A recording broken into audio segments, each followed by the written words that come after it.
सभी सम्मानित सामने विराजमान समाज के भाइयों और बहनों, आप सबको प्रणाम करती हूँ। विद्वत जन हमारे बगल में विराजमान है, सबके चरणों में नमन।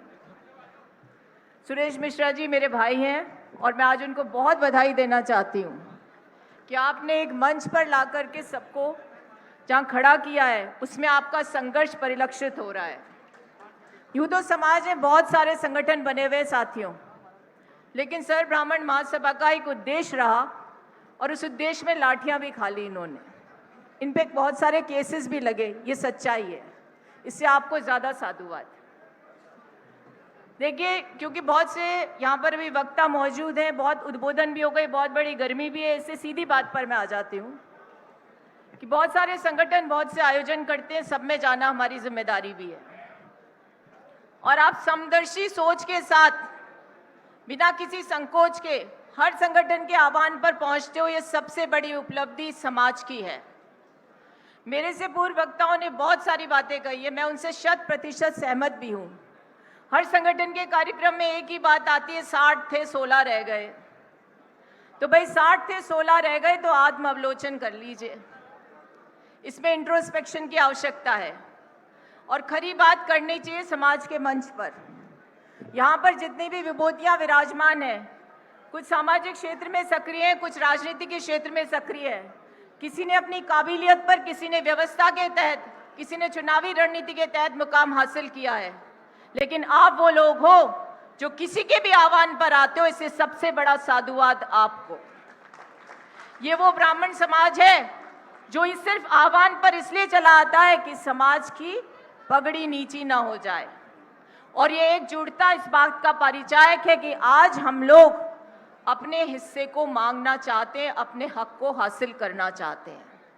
मुझे आज भी याद है, मैं यूनिवर्सिटी में पढ़ती थी जब सुरेश मिश्रा जी आपने एक आंदोलन चलाया आरक्षण का और आपको लाठियां पड़ी और सोमेन जी महाराज पर आप पर आज तक केस है और ये जमानत लेने नहीं जाते हैं।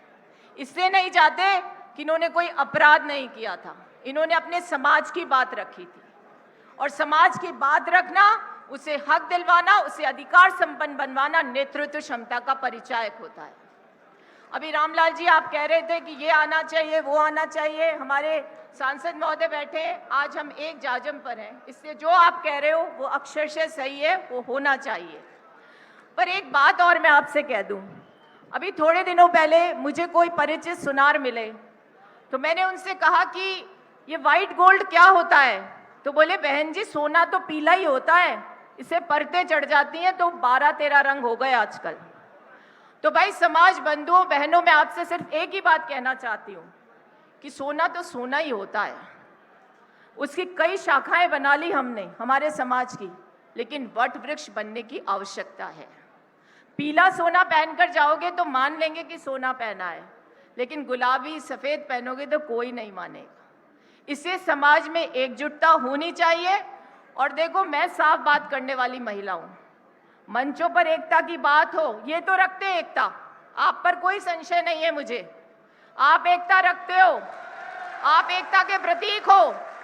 लेकिन मंचों से भाषण देने वाले कितने एक हैं, ये सबसे बड़ा प्रश्न है।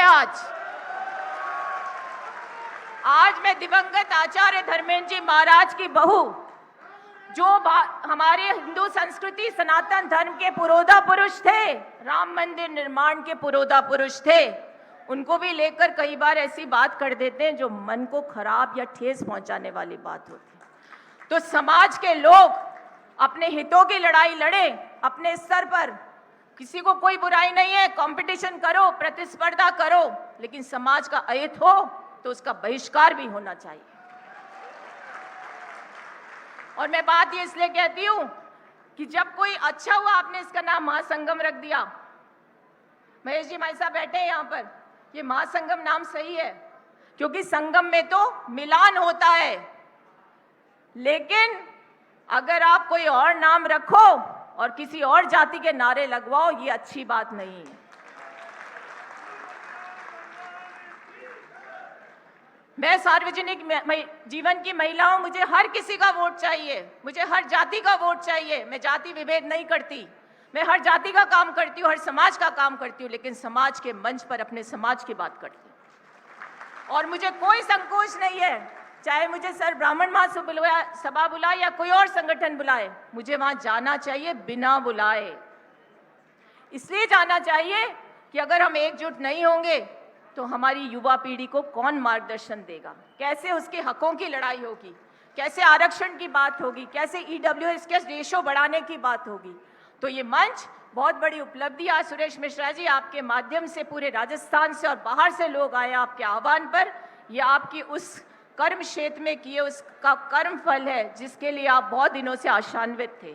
और मैं समझती हूँ कि एक नेता जो समाज का नेता हो, क्योंकि नेता तो होगा तभी तो लोग आएंगे, तो समाज के नेता में एक गुण होना चाहिए कि वो समदर्शी सोच के साथ, सहृदयता के साथ सबको आमंत्रित करे, उसे राजनीति का मंच ना बनने दे। आप सबने मुझे बुलाया, आमंत्रित किया, आपका बहुत बहुत धन्यवाद। जय परशुराम।